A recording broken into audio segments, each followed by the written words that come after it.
గుంటూరులో విద్యార్థుల ప్రతిభకు ఘన సత్కారం జరిగింది. 10వ తరగతిలో అత్యుత్తమ మార్కులు సాధించిన పశ్చిమ నియోజకవర్గ ప్రభుత్వ పాఠశాల విద్యార్థులకు ఢిల్లీ విహార విజ్ఞాన యాత్రను ఎమ్మెల్యే గల్లా మాధవి జెండా ఊపి ప్రారంభించారు.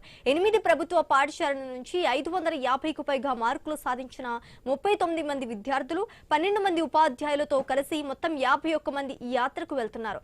ఎల్వీఆర్ క్లబ్, శ్రీ భ్రమర సంస్థల సహకారంతో ఇచ్చిన మాట నిలబెట్టుకున్న ఎమ్మెల్యే గల్లా మాధవిని కార్యక్రమంలో పాల్గొన్న ప్రజా ప్రతినిధులు, అధికారులు అభినందించారు. ప్రభుత్వ పాఠశాల విద్యార్థులు కూడా ప్రైవేట్ స్కూళ్లకు దీటుగా ప్రతిభ కనబరుస్తున్నారని కొనియాడారు.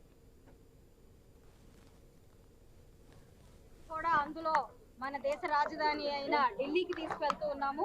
అది కూడా బై ఎయిర్ తీసుకెళ్తూ ఉన్నాము. ప్రతి ఒక్కరికి ఒక అద్భుతమైన అనుభూతిని ఇచ్చే ప్రయత్నం, అదే విధంగా మన భావితర భవిష్యత్తు, మన భారతదేశాన్ని రూపకల్పన చేయబోతున్న మన యువతని ఒక స్ఫూర్తిదాయకమైన ప్లేసెస్ కి తీసుకెళ్లాలి అన్న ఒక ఆలోచనతో ఈ రోజు దేశ రాజధాని ఢిల్లీకి తీసుకెళ్తున్నాము.